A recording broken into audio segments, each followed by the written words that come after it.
Kasat Reskrim Polres Solok Selatan AKP Ulil Rianto Ansar ditemukan tewas di pelataran parkir Mapolres Solok Selatan usai ditembak oleh Kabak Ops Polres Solok Selatan. Korban mengalami luka tembak di bagian kanan kepalanya. Peristiwa terjadi pada Jumat dini hari.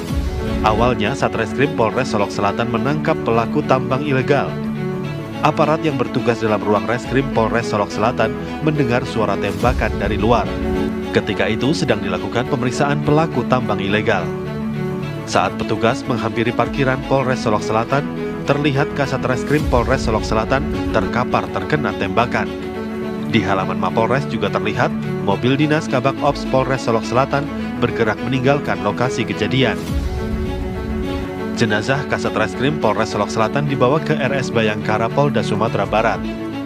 Kapolda Sumatera Barat Irjen Pol Suharyono menyatakan penembakan ditengarai berkaitan dengan penertiban tambang ilegal di Solok Selatan. Diduga pelaku penembakan Kabak Ops Polres Solok Selatan terlibat dalam tambang ilegal tersebut. Tidak lama setelah peristiwa penembakan, pelaku yang merupakan Kabak Ops Polres Solok Selatan menyerahkan diri dan kini masih menjalani pemeriksaan intensif. Untuk menindak secara tegas sesuatu usaha-usaha yang bersifat ilegal. Satu di antaranya adalah illegal mining. Yang kita temukan adalah peristiwa saat ini yang pastinya kami menyampaikan turut berbelasungkawa yang sangat mendalam terhadap anggota kami sendiri, perwira kami sendiri, yang pastinya juga keluarga besarnya atas peristiwa yang terjadi ini. Di saat penegakan hukum, tadi malam ada peristiwa yang seperti saya sampaikan tidak terduga sebelumnya, bahkan mungkin dari anggota penegak hukum sendiri, yaitu AKP Ulil dan kawan-kawan, yaitu salah satu perwira polisi yang jabatannya adalah Kabak Ops, itu melakukan perbuatan yang sangat tidak terpuji dan sangat tercela.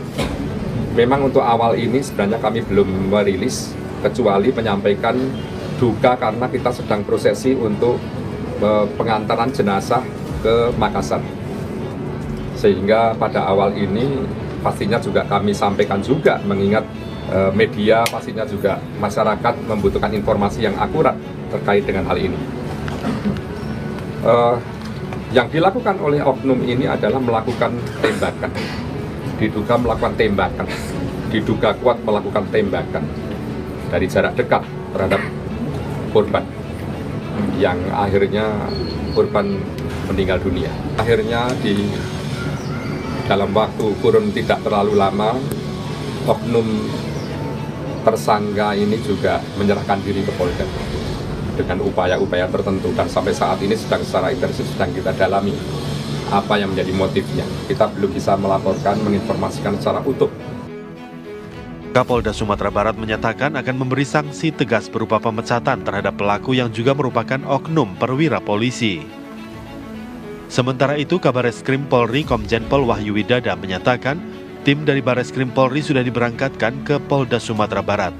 Langkah tersebut diambil menyikapi insiden penembakan yang dilakukan Kabak Ops Polres Solok Selatan kepada Kasat Reskrim Polres Solok Selatan. Tim dari Bareskrim sudah berangkat, baik dari kemarin tadi sudah perintahkan Inavis maupun juga dari Biduk. Pak, di Kabak Ops itu dijerat pasal berapa sih? Nanti kalau yang lain-lain itu dari Polda Sumbar, prinsipnya ya terus terang kita semua berduka dengan kejadian ini, dan kita akan lakukan proses penyidikan dengan kita asistensi dari Mabes Polri. Bapak Komisi 3 kan juga mau ke sana Pak, nanti bareng Bareskrim juga atau gimana Pak? Ya beda lah, nah sendiri ya. Oke, makasih. Kasus polisi tembak polisi juga menjadi sorotan Komisi Hukum DPR RI. Ketua Komisi, Habibur Rahman, bersikap atas informasi yang didapat bahwa penembakan dilatar belakangi oleh pelaku yang merasa tidak senang karena Kasat Reskrim telah menindak tambang ilegal. Untuk itu, kepolisian didesak untuk menuntaskan kasus tersebut. Saya duga pasti merupakan pembunuhan berencana, ya, karena dia menggunakan pistol menembak, ya, sudah merencanakan untuk menembak. Saya menduga itu pembunuhan berencana, tapi nanti penyidik silahkan memprosesnya. Selain itu, latar belakangnya dari informasi yang kami dapat adalah terkait, ya, bahwa ada yang menyebutkan si pelaku ini tidak senang atas apa yang dilakukan Kasat Reskrim menindak tambang ilegal galian C.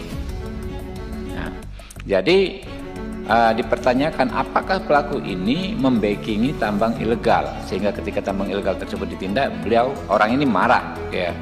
Nah, ini juga harus diusut tuntas. Dua hal, karena itu kami Komisi 3 DPR RI hari Senin yang akan datang akan ke Sumatera Barat